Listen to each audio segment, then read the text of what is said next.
하나님께서는 이 우주의 근본이라는 사실을 여러분 제가 이렇게 열심히 강조하지 않아도 알 것입니다. 근본이라 하면요, 이 우주가 하나님으로 말미암아 존재한다는 뜻입니다.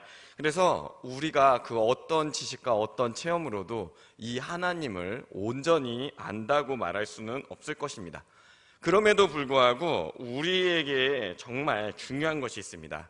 저는요, 감히 이 말씀을 드리고 싶습니다. 하나님을 아는 것은 우리에게 가장 중요한 일이다. 우리가 인생에서 저마다 경험을 쌓고 나이를 먹지만요, 100년을 넘게 살아도 하나님을 모른다면 그건 사실 가장 중요한 것을 놓치는 것입니다.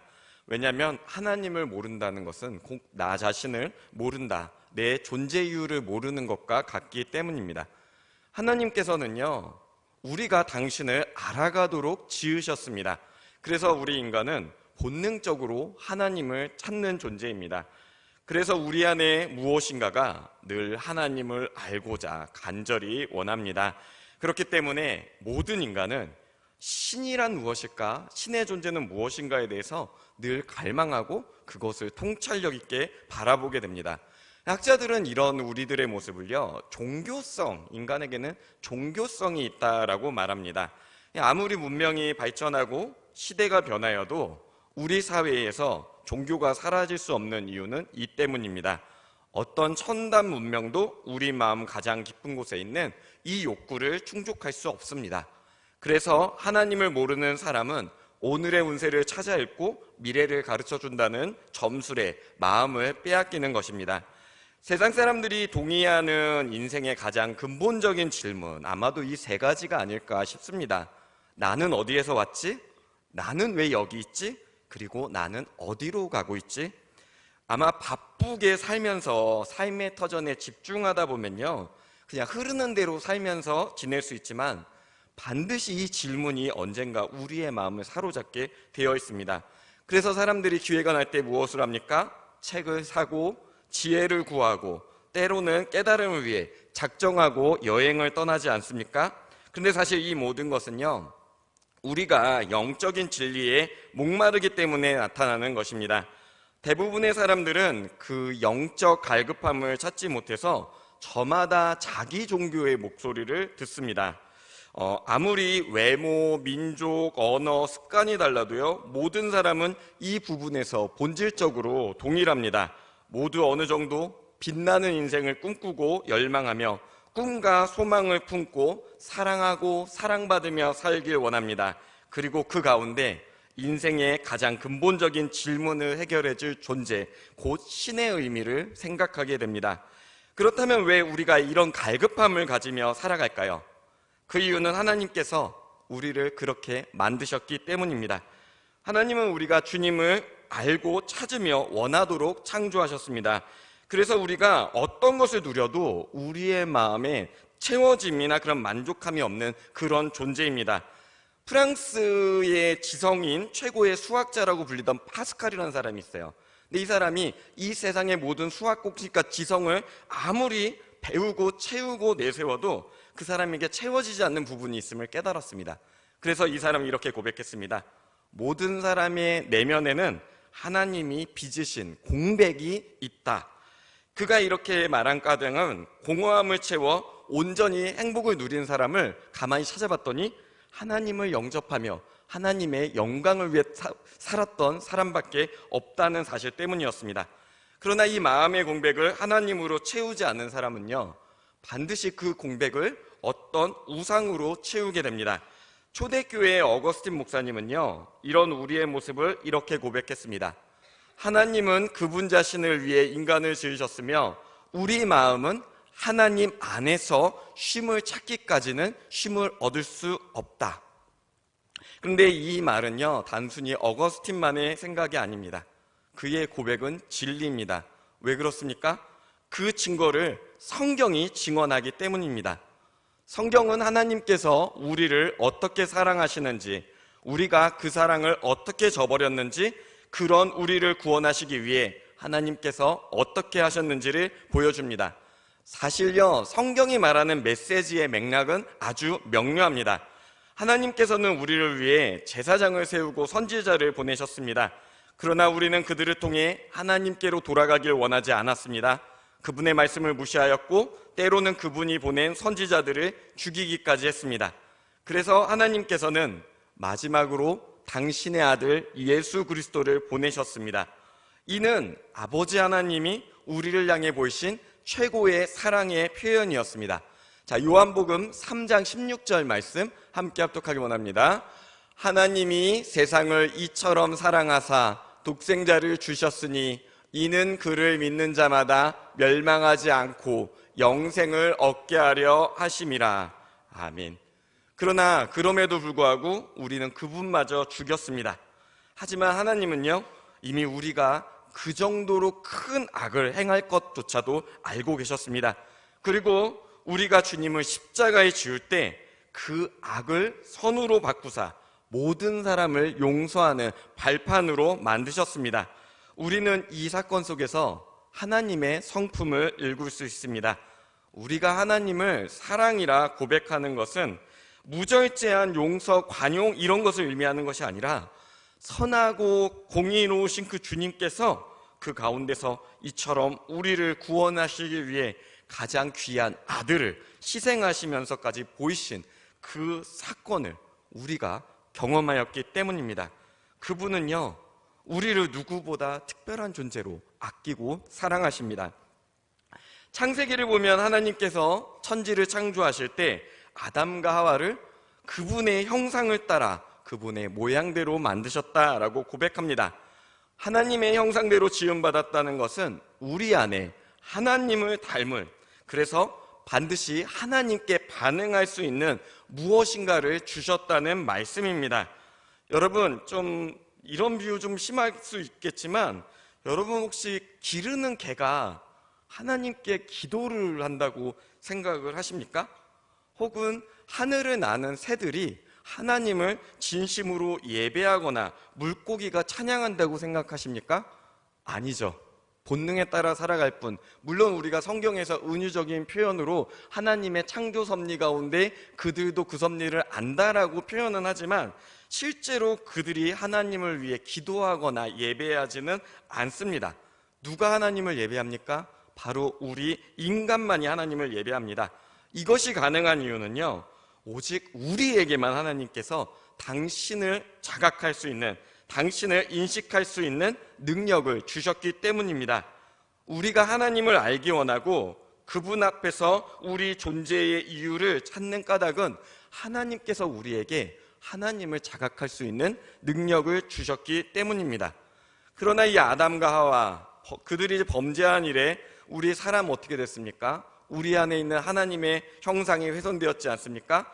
그리고 이 하나님의 형상이 훼손되었을 때 가장 먼저 나타난 현상은요, 바로 우리와 하나님의 관계가 단절되었다는 것입니다. 우리가 만나야 할 그 하나님을 온전히 만나지 못함으로 우리 마음의 중심에 공허감이 커져가기 시작한 것입니다. 이 공허감은 오직 하나님의 사랑으로만 채울 수 있는 공간이지만 타락한 인간은 하나님을 바라보지 않고 자꾸 다른 것으로 그것을 채우기 위해 시간을 허비합니다.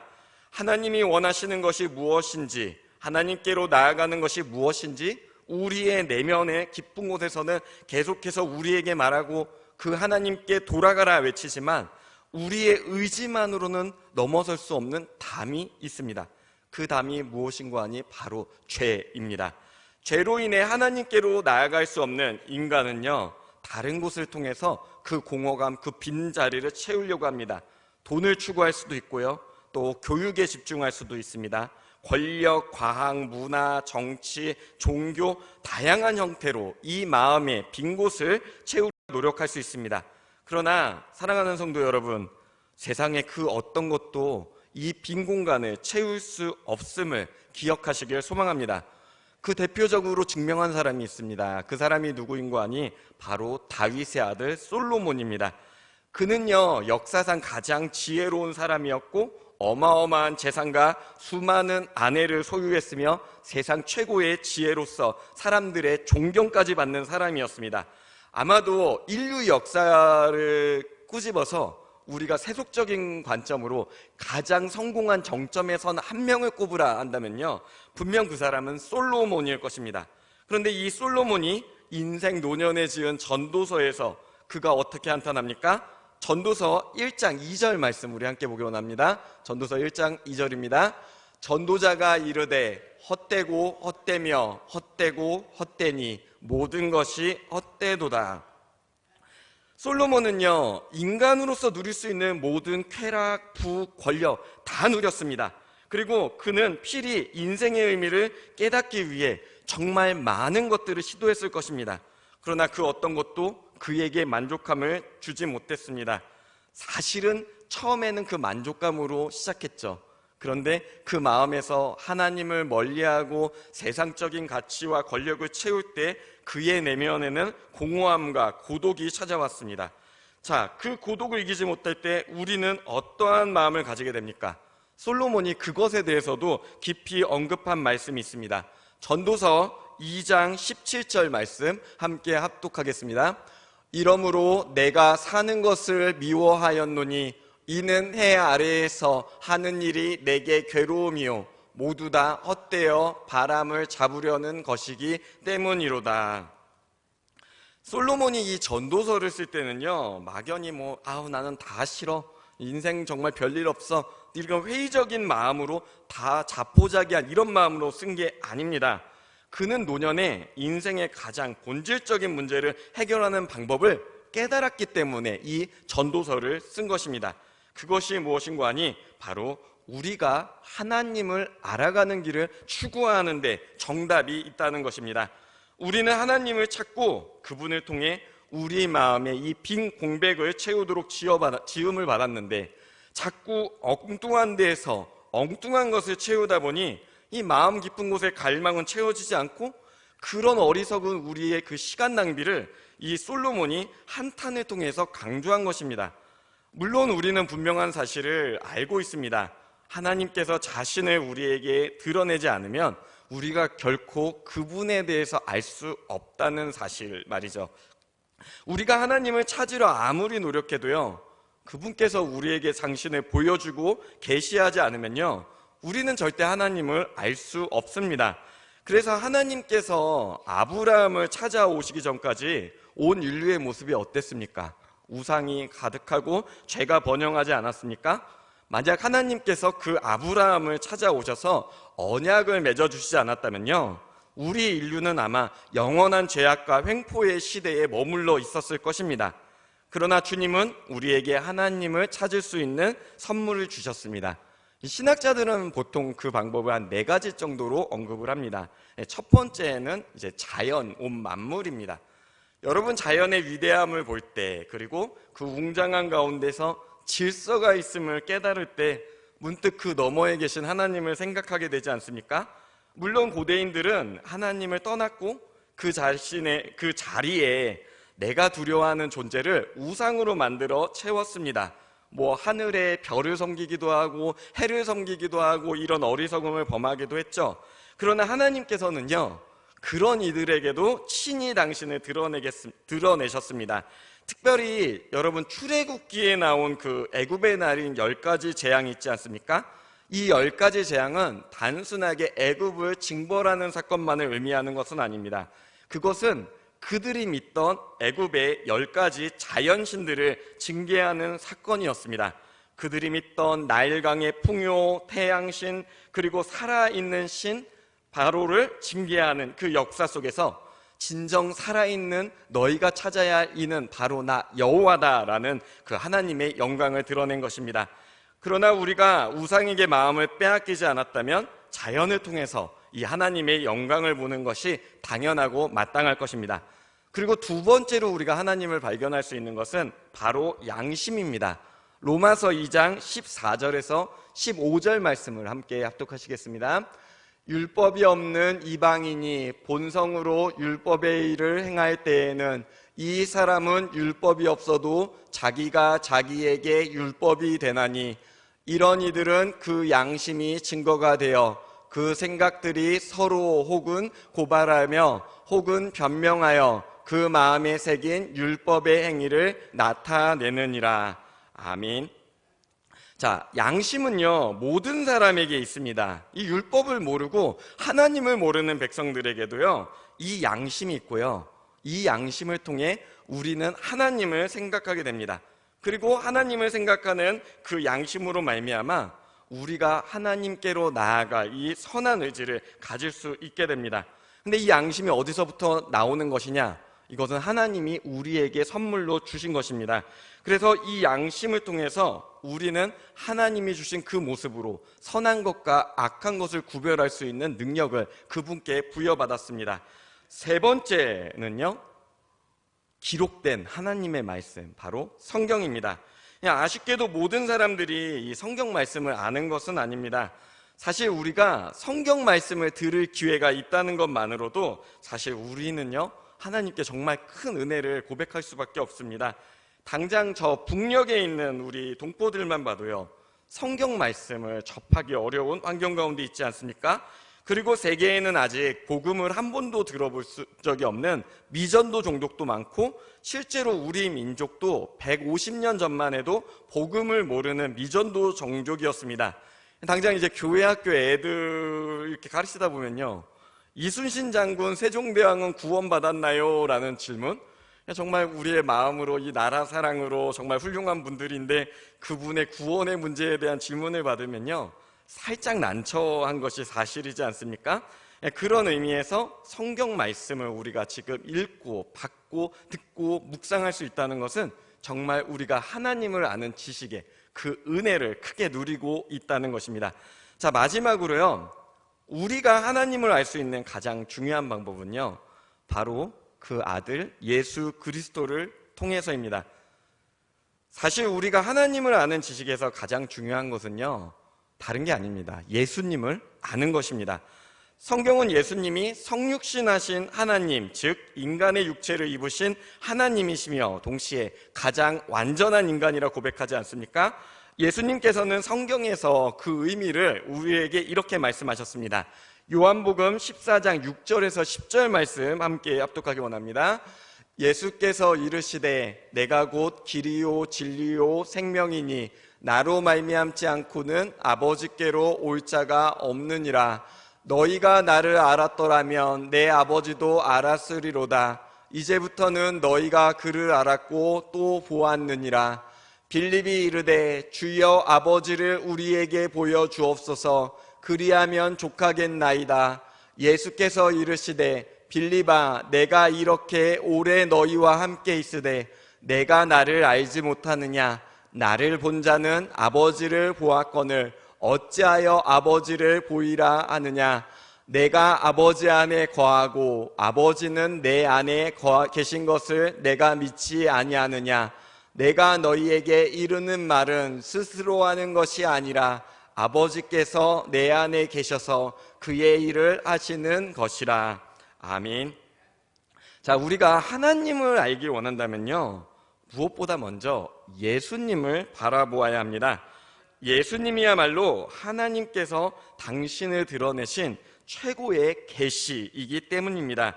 그런데 예수님이 이 땅에서 우리에게 선포하신 것이 무엇입니까? 바로 하나님의 나라, 곧 영생의 소망에 동참하도록 우리의 회개를 촉구하고 또 우리에게 복음을 전하라 명하신 것 아니겠습니까? 이를 보건대 하나님의 최고 관심은요, 단순히 우리가 나만 하나님을 아는 지식을 갖는 것을 넘어서 우리 모든 영혼이 이 지식을 나누고 하나님의 그 구원의 영광에 이르길 원하시는 것입니다. 자, 성경은요, 하나님께서 삼위일체, 곧 성부, 성자, 성령으로 존재하신다라고 이렇게 고백합니다. 그런데 이 삼위일체 하나님의 최고 관심이 무엇입니까? 그 사랑의 삼위일체 하나님의 그 사랑 안에 우리를 초대하는 데 있지 않으십니까? 그 사랑을 누리기 위해 하나님께서는 우리에게 하나님의 형상을 허락하셨고 또 그 사랑 안에 머물도록 성자 예수님을 우리에게 보내주셨습니다. 놀랍게도 그 아들은요, 우리와 같은 인간의 몸으로 오셔서 우리 인생의 희노애락과 삶의 자리를 몸소 체험하셨습니다. 무엇보다도 고통의 자리, 가장 낮은 자리인 십자가의 길을 담대히 걸어가서 우리의 죄를 대속하셨습니다. 그분은 구원의 온전한 증거이며 이스라엘 민족이 광야 속에 헤맬 때 그들의 불순종을 치우게 했던 사건, 여러분 놋뱀이 들리진 그 사건 아시지 않습니까? 예수님 역시 십자가에서 그 놋뱀과 같이 홀로 들려지셨습니다. 그리고 우리가 이전에 어떠한 죄를 지었던지 얼마나 형편없는 인간이었는지 상관없이 그 예수를 보고 믿고 나아가는 자마다 하나님의 은혜, 곧 구원의 은혜를 누리도록 하여 주셨습니다. 저는 가끔씩 이 영어권 목사님 설교도 좀 찾아 듣습니다. 영어가 들려서가 아니고요. 요즘은 그 미국 목사님들 설교도 자막이 다 달려요. 그래서 이 영어 그 자막을 읽으면서 그 깊은 의미를 생각하면서 은혜를 받습니다.